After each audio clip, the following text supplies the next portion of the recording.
तर नाशिकमध्ये आश्रमशाळांमधल्या प्रश्नांवरून आमदार नितीन पवार यांनी एकात्मिक प्रकल्प कार्यालयासमोर ठिय्या मांडत आंदोलन केलंय।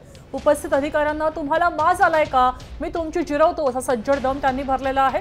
जोपर्यंत आश्रमशाळांना शिक्षक मिळत नाहीत तोपर्यंत त्यांच्या शाळा बंदच ठेवा असंही त्यांनी यावेळी म्हटलंय।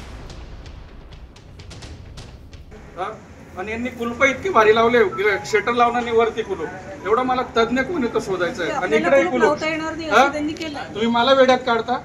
आता मी बघतो मी आता इथं बाया बसलाय, मी आता तुमच्या सरांचे नाही उपटून घेतले ना, मग बघतो मी उपटायचं कसं। माझे उपटा नाही तर मी तुमचे उपटतो। हा, आणि वस्तारा ठेवायचा रे यांच्या बाजाराला, सर्वांचे बाजार।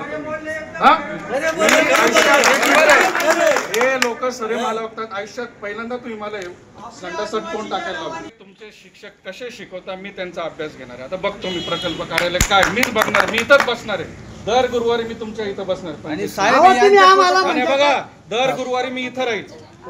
काय अडचणी तुमचे, काय कोण चिरीमिरी घेतं काय घेतं मी सर्व बघतो। आणि लोकांच्या हजेरी घ्यायच्या नाही, वरती सामान्य माणसांना निवांत येऊ द्यायचं आणि सामान्य लोकांना तुम्ही भेटायचं।